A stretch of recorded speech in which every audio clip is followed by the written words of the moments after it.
Eso es lo extraordinario de Javier, ¿no? Que cuando llega un presidente que no tiene ataduras, no tiene intereses, si vos te pones a pensar la cantidad de cosas, lo que hicimos con la Cámara Argentina de la Corrupción, que eliminamos un régimen que de tenía... la construcción. Dije de la... Corrupción. 80 años, ¿ok? Venía, nadie lo había tocado, todos fingían demencia.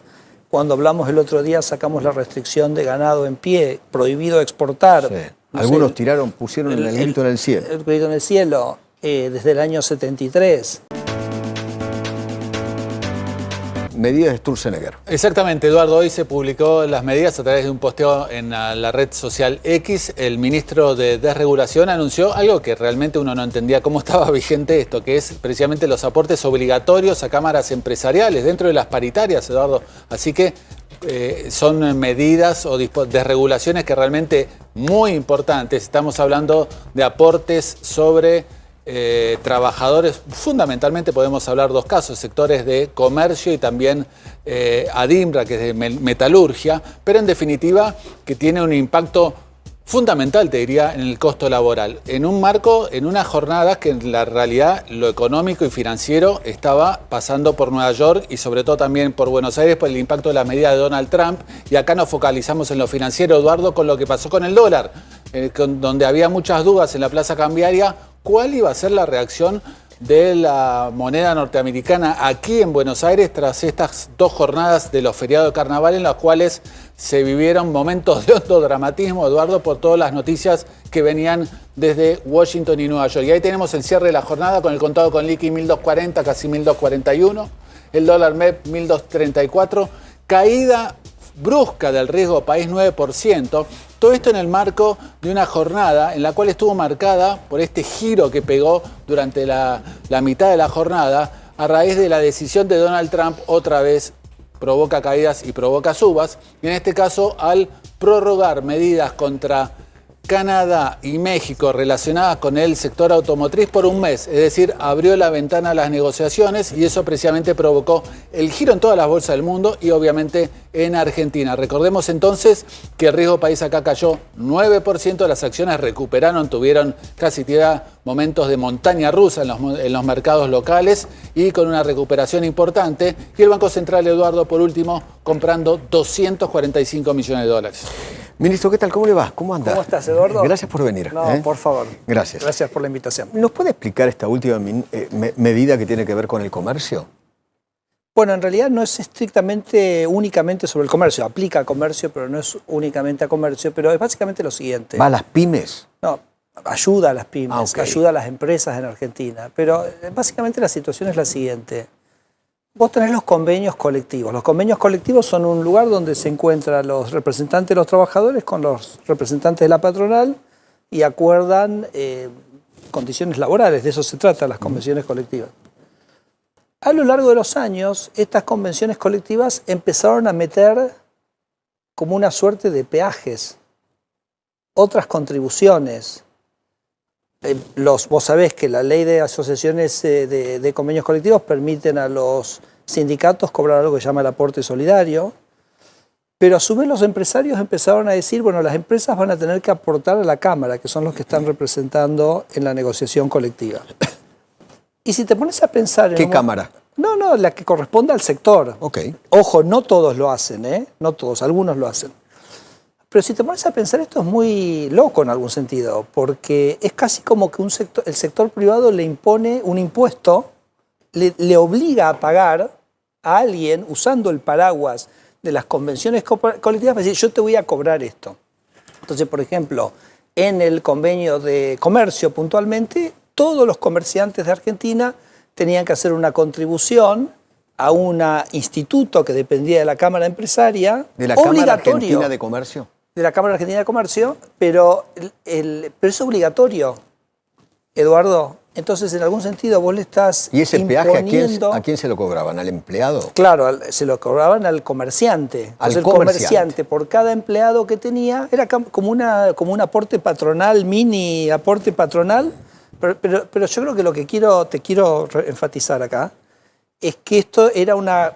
Yo no elijo que me represente tal persona y esa persona me está pidiendo que yo le haga una contribución que es obligatoria. Entonces, lo que este decreto hace es, dice, los convenios colectivos no pueden usarse como una herramienta para cobrarle coercitivamente, obligatoriamente, a un empresario una contribución para la Cámara Empresarial. ¿Okay? Repito, no todos lo hacen, pero sí hay muchos convenios que sí lo hacen y dentro de 90 días las empresas no van a estar obligadas. ¿Y de cuánta plata estamos hablando? Y te voy a decir, por ejemplo, en el caso de comercio, porque ¿quién lo paga todo eso?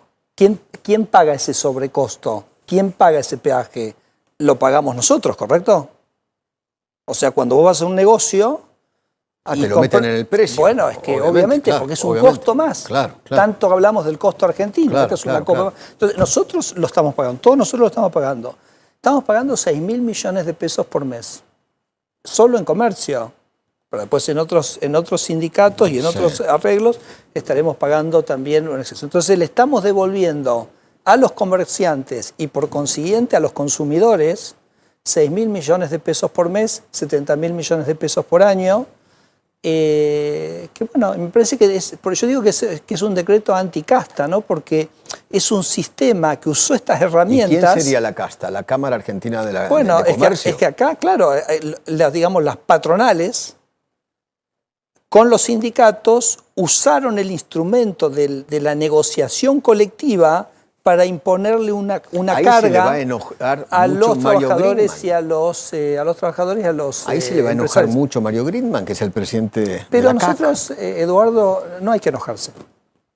No hay que enojarse. Nosotros dimos 90 días. Vos le cobrabas, el convenio te decía que vos le podías sacar a cada comerciante algo. Bueno, ahora tenés 90 días para convencer a ese comerciante que le vas a dar algo de valor por el cual, porque si vos voluntariamente querés aportar, aportás. Y te digo, en la mayoría de las convenciones colectivas, si hay aportes, son voluntarios. Entonces, yo creo que más que enojarse, hay que repensar y decir qué es lo que estoy haciendo ya, qué le estoy ofreciendo yo a la persona o a la empresa que estoy representando. Y ofrecer un servicio que estén dispuestos a contribuir. Y eso me parece que también, si lo hacen, va a generar valor para el comerciante. Estoy leyendo justamente un comunicado de la CAC, que es la Cámara Argentina de Comercio, dice: puede afirmarse que los recursos del INACAP no solo permiten una amplia y profesional actividad capacitatoria, sino que también resultan fundamentales para cientos de cámaras empresarias de toda la Argentina que de otro modo probablemente no podrían subsistir. Genial, genial. Si es tanto el valor que aportan, definitivamente las empresas van a querer seguir contribuyendo a la CAC y a CAM, etc. Digo, y repito, no es solo ellos, ADIMRA, por ejemplo, en metalúrgicos, también tiene contribuciones obligatorias forzosas. Entonces digo, si ellos están tan convencidos de que lo que ellos ofrecen está buenísimo, genial, no van a tener ningún problema, porque entonces los comerciantes van a decir, ¿sabes qué? Sigo aportando. Ahora, yo te digo lo siguiente, Eduardo, tengo ciertas dudas al respecto, porque vos sabés que nosotros en el ministerio, y ojalá que ellos puedan ofrecer un servicio que esté bueno, cero problema con eso, pero nosotros tenemos un sitio, vos sabés, en el ministerio que se llama Reportá tu burocracia, y bueno, te puedes imaginar la cantidad de comerciantes que nos han hablado de este tema, como diciendo, mira, estoy aportando y no estoy recibiendo. De mínima esto tiene que ayudar a una reflexión de decir, si yo te cobro, te tengo que dar algo a cambio, porque ahora no vas a tener el derecho vos de exigirle a esa persona que te pague. Lo vas a tener. Y lo mismo pasa con SADAIC, viste que estamos con una discusión. Claro. Si me permitís. Eso es una caja eterna de hace añares. Bueno, pero entonces es increíble, ¿no? Porque eso viene del año 68. Claro, yo he hecho mucho énfasis que eso Pero muchos quisieron ir por esa caja y no pudieron. Muchos gobiernos. Bueno, eso es lo extraordinario de Javier, ¿no? Que cuando llega un presidente que no tiene ataduras, no tiene intereses, si vos te pones a pensar la cantidad de cosas, lo que hicimos con la Cámara Argentina de la Corrupción, que eliminamos un régimen que tenía... De la construcción. Dije de la... Corrupción. 80 años, ¿ok? Venía, nadie lo había tocado, todos fingían demencia. Cuando hablamos el otro día, sacamos la restricción de ganado en pie, prohibido exportar. Algunos pusieron el grito en el cielo. El grito en el cielo desde el año 73. Sadaic desde el año 68. Cuéntelo de Sadaic porque es impresionante. Pero Sadaic es muy sencillo. Cuando vos sos, por ejemplo, un cantante y haces una canción, vos cuando alguien reproduce esa canción, tenés que cobrar un derecho. Es una cosa totalmente obvia. Sos dueño del derecho de propiedad de esa canción.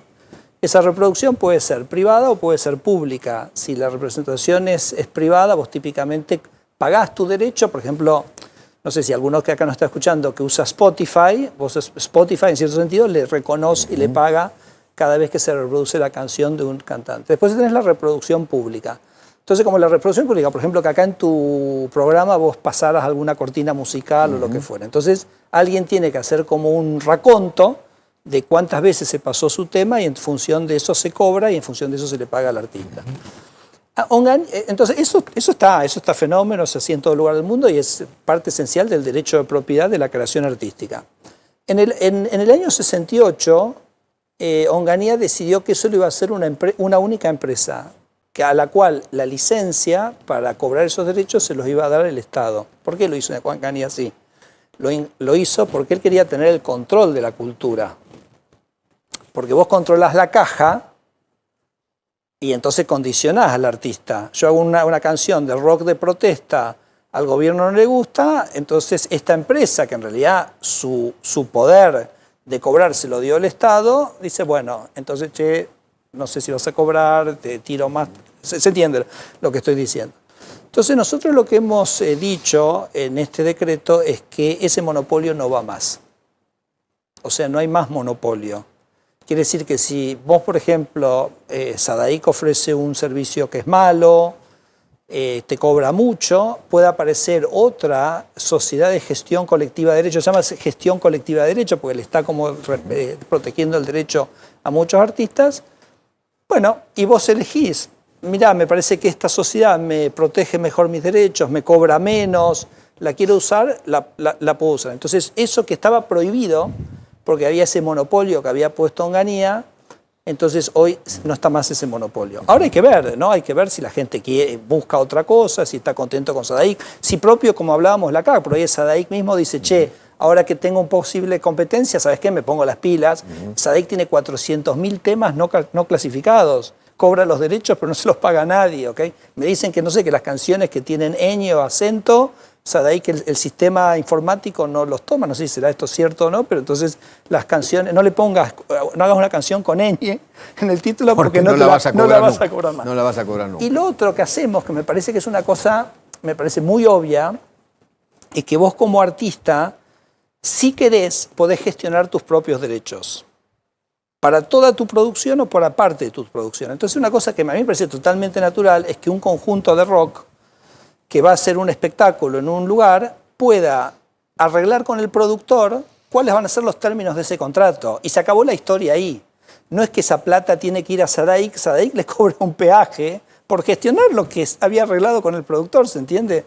Entonces, a partir de ahora, si un conjunto quiere negociar individualmente, lo puede hacer y no necesita tener un intermediario que le coma 20, 30, 15% de sus ingresos. Y por ahí dice, eso lo hago yo por mi cuenta, no tengo ningún problema, es una discusión bilateral con los productores y lo que es la música en general, la que pasa en las radios, sí, contrato una sociedad de gestión colectiva, porque eso no voy a andar yo mirando cuántas veces Eduardo Feynman pasa mi tema, ¿se entiende?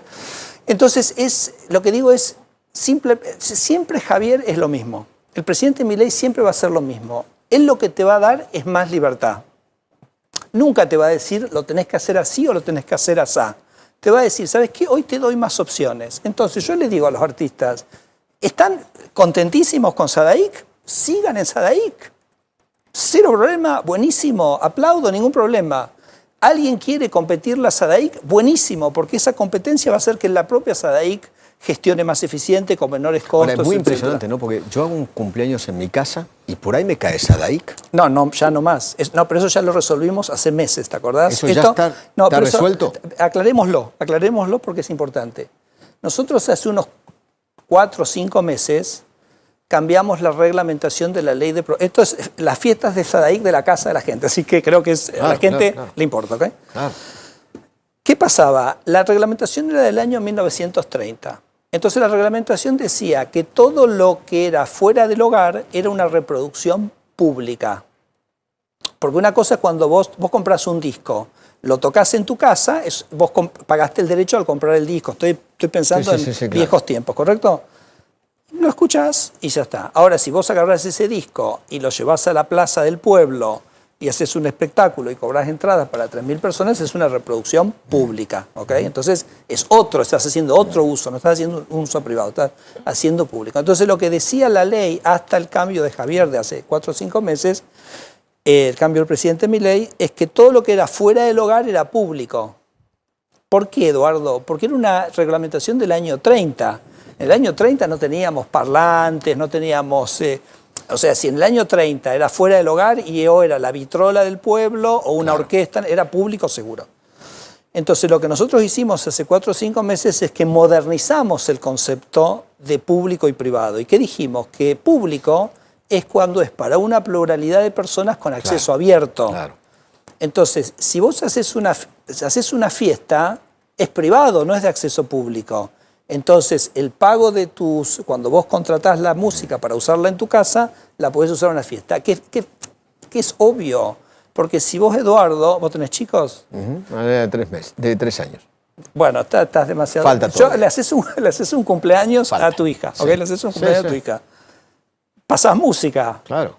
No pagás, no vienes a DAIC, porque es privado, ¿correcto? Sí. Entonces, está claro que una fiesta privada es privada y entonces no corresponde porque vos ya pagaste los derechos para una reproducción privada. Entonces le decimos a la gente, si hacen fiestas privadas de casamiento, fiestas de 15, lo que fuera, no corresponde pagar. No corresponde. Pero antes iban. Sí, antes sí. Antes iba, te caías a DAIC. Pero esto lo cambió Javier. Te rompían la cabeza. Esto lo cambió Javier con un decreto que cambió, que hicimos con Mariano Cuño Libarona y todo su equipo. Cambiamos la reglamentación de la ley de propiedad intelectual. Esto debe haber sido se armó bastante de tole en ese momento. Me octubre y noviembre. Pero nada, hoy la ley dice que eso no se... Ahora, si vos pasás música en un bar, eso sí es público. Porque sí es acceso abierto y eso tiene que ser, vos tenés que pagar un derecho de reproducción ahí. Ahora, perfectamente a partir del decreto de ayer, puede aparecer otra sociedad de gestión colectiva que, por ejemplo, represente artistas que hacen música funcional. Y entonces van por los bares, etcétera, y dicen, mira, yo represento a estos artistas, vos querés pasar esta música, yo te voy a cobrar tanto. Bueno, eso puede ocurrir a partir de ahora de la desregulación. Willy, querido. Disculpame que me extendí un poco, No, por favor. Sí, ministro, más que nada una aclaración. En las negociaciones paritarias también había otro peaje que era el famoso aporte solidario, es decir, trabajadores que en la paritaria daban aumentos de, pongámosle, 10, 15, 20%, sin estar afiliados al gremio, veían descontado de su salario, ponele 2%, por, si querés, la generosidad de haber negociado la paritaria en representación de ellos. ¿Eso queda borrado a partir de hoy? No, lamentablemente no. No, lamentablemente no. No, espera. ¿Cómo que no? Cuando yo digo la casta, ¿no? Entonces la casta empresaria, la casta sindical. La casta empresaria había cobrado estos peajes, que te digo, son ilegales porque son como un impuesto que vos le pones. Lo que hablábamos al principio, eso queda derogado. El aporte solidario, lamentablemente, está en la ley de convenciones colectivas, artículo 9. Nosotros intentamos o propusimos eliminarlo, no sé si te acordás, por allá por el decreto 7023, estaba en el capítulo laboral. Decíamos que, porque Eduardo, esto es que cuando vos sos un trabajador, no estás afiliado a un gremio, pero igual te hacen como un descuento de la cuota sindical, ¿no? Entonces, como una suerte de cuota sindical que se llama aporte solidario, entre comillas. Entonces nosotros en el DNU 70 propusimos que eso solo podía ocurrir si había un consentimiento explícito del trabajador de que lo hiciera. Eso solidario es obligatorio. Claro, solidario entre comillas. Claro. Bueno, claro. Eso quedó lamentablemente en la cautelar, ¿te acordás del capítulo ese? Así que bueno, ese es un pendiente que tenemos definitivamente. Yo cuando recorro el mundo y cuento que el sindicalismo en Argentina se lleva 2-3% de la masa salarial formal de los trabajadores, medio como que... A ver, decímelo de nuevo, porque es como que no se puede creer, pero en Argentina eso está en la ley y eso es lo que el presidente Milei llama el modelo de la casta. ¿Qué es el modelo de la casta? El modelo de la casta es usar una arquitectura legal para generar una transferencia de recursos de todos nosotros como trabajadores y nosotros como empresarios, a estas castas, ¿okay? Las castas empresarias o las castas sindicales. Así que esto es lo que el presidente Milei vino a desterrar. Lo que hoy hicimos es un ejemplo directo. Lo que vos me estás preguntando, Willy, tiene que ver con lo que intentamos hacer en el DNU 70. Bueno, y la democracia es así. Obviamente. La democracia es así, hay cosas que se pueden hacer, ¿no? Se vuelve a intentar y seguiremos. El gobernador Kicillof acaba de abrir su periodo ordinario de sesiones en la provincia de Buenos Aires, discurso, etcétera, etcétera. En el medio del discurso dijo algo así como que el plan de gobierno y económico es inestable y frágil. Me gustaría que lo escuche y me gustaría una opinión sobre eso. Sí, por supuesto. Pasando limpio, se está destruyendo el entramado productivo argentino y bonaerense. Se están expulsando trabajadores del mercado laboral. Se están precarizando las condiciones de trabajo y deteriorando las condiciones de nuestra industria a corto y mediano plazo.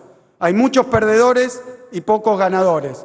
Y eso da como resultado una mayor concentración de la riqueza en pocas manos, más desigualdad, menos oportunidades y, por ende, menos libertad para las mayorías.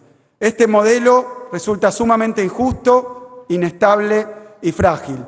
En concreto, para sostenerse requiere de un flujo permanente de dólares que permita sustentar el tipo de cambio. Injusto, inestable y frágil. Bla, bla, bla, ¿ok? Son frases hechas, son estereotipos, son... Javier Milei, en la transición, la pobreza llegó a valores que nos heredamos del gobierno anterior, por encima del 50%. La pobreza en este momento está en 35%, según los datos de la Universidad de Itela que el presidente menciona. 16, 17 puntos de caída en los niveles de pobreza.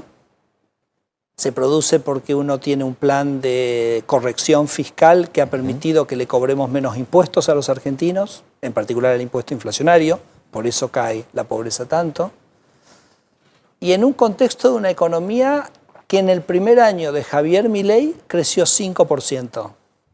Repito, en el primer año, cuando uno toma el momento que Javier asume, que es diciembre del año 2023, y esto es datos, ya no estoy especulando, es los datos del INDEC, y uno lo compara, el EMAE puntualmente estoy hablando, con el EMAE de diciembre del 24, un año después, la economía se expandió. Ahora, ¿por qué 5%. Sí. Pero digo, déjame decirte una cosa, Eduardo. El gobierno en ese periodo bajó su gasto 5%. Al bajar el gasto permitió cobrar menos impuestos, como te digo, principalmente el impuesto inflacionario. Quiere decir que se le transfirió al sector privado capacidad de gasto por 10 puntos del PBI. Los 5 que el gobierno dejó de gastar y que le dejó de cobrar impuestos, y los 5 que creció la economía. Entonces, yo diría al gobernador, que digamos estuvo gobernando fue una parte central del kirchnerismo que nos legó desde el año 2011 una economía sin crecimiento, con inflación creciente y pobreza creciente. Bueno, tomo lo que dice como una cosa que tiene que decir políticamente, que no tiene absolutamente ningún asidero. Estoy seguro que él sabe que no tiene ningún asidero, pero bueno, dice eso porque... Ahora, ¿por qué este crecimiento y esta transferencia de dineros hacia la gente quizás en una gran mayoría no se siente en el metro cuadrado? Porque los alquileres crecieron, los servicios crecieron, el agua, la luz, el gas, las expensas. Eso ha crecido de una manera impresionante y eso la gente lo siente en el bolsillo. Bueno, me gustaría un poco contextualizar eso. Los alquileres no han crecido. Los alquileres del momento en que Javier asumió en valor real, es decir, comparado con la inflación, ¿no? Obviamente han caído aproximadamente un 30%. Pero yo hablo del bolsillo de la gente. No, bueno, pero el alquiler es un gasto muy importante. Yo digo que ese gasto y ha caído. Sumado a todo lo que yo le digo, es un pelotazo, ¿no? Un pelotazo. Pero además, si vos mirás la evolución del salario real, ni hablar del salario en dólares, ¿no? Por supuesto, porque realmente el kirchnerismo nos había llevado a salarios en dólares que eran de los más bajos, de lo cual no hay nada que celebrar de eso. No hay nada que celebrar de tener los salarios de países como Belice o Haití o países muy pobres. Entonces, durante la recuperación de la economía, que empieza con fuerza a partir de finales del segundo trimestre de este año, los salarios reales, vos sabés que vienen recuperándose sostenidamente, ¿no? Entonces me parece que eso en algún sentido, por supuesto, ¿no? Uno siempre quiere estar mejor, digamos, lo que el kirchnerismo nos hizo caer mucho, no se puede pretender que Javier en un año transforme esto en Dinamarca, uno empieza un proceso de recuperación, pero repito, de una caída muy, muy significativa durante el kirchnerismo. Y yo creo que la gente lo que más siente es esa esperanza, ¿no? De que acá algo cambió, que me parece que estamos yendo a una situación claramente de estabilidad macro, porque Javier Milei toma el toro por las astas, ¿correcto? O sea, hace lo que nadie hizo. O sea, todos hicieron un montón de planes de estabilización, que sí, que sa, pero nadie agarró y dijo, yo no quiero tener déficit fiscal y voy a corregir el déficit fiscal. Y Javier Milei lo corrigió en un mes, lo sostuvo, lo mantiene, y yo creo que el superávit fiscal, que es lo que le da la sustentabilidad al programa y es lo que lo hace estable y lo que hace muy poco vulnerable, a mi entender, es un superávit fiscal que se va a consolidar por dos motivos. Primer motivo, porque la recuperación te aumenta los recursos. Pero segundo, porque el presidente nos ha dicho, ustedes no pueden cejar en la tarea de eficientizar el gasto. ¿Okay? Entonces nosotros, si vos ves y los anuncios que hemos tenido, hoy Manuel Adorni anunció, digamos, una reestructuración muy importante en capital humano, sí, en la que si querés podemos hablar, pero que se terminan yendo aproximadamente unas 3.000 personas. Ahí usted también agarró la motosierra y claro, le dio con todo. Lo que pasa es que uno encuentra un Estado que se había transformado en una unidad básica. O sea, el Ministerio de Capital Humano, que era de Desarrollo Social en la época del kirchnerismo, lo duplicaron. Lo duplicaron, Eduardo. O sea, tenías a Victoria Tolosa Paz y tenías a Emilio Pérsico. Y habían hecho dos ministerios. Entonces, este señor tenía su canal de hacer lo mismo que estaba haciendo ordenadamente o, digamos, más oficialmente el ministerio. Entonces, esas estructuras duplicadas, que lo único que hacían era sostener el clientelismo político, que hay que unificarlas en un mecanismo donde la plata llegue directamente a la gente. Claro, y si llega directamente a la gente, no necesitas toda una estructura de punteros. Los gerentes de la pobreza. O de punteros, claro. O punteros que están distribuyendo cosas porque vos le estás dando el dinero directamente a la gente. Entonces, esta reducción es básicamente una manera de focalizar las políticas del capital humano en la transferencia. Dos cosas finales. Sí. Manes, sí. Me gustaría su opinión. A mí me encanta la democracia ruidosa. Pues me encanta que discutamos, que el presidente es muy debatidor, es una persona con...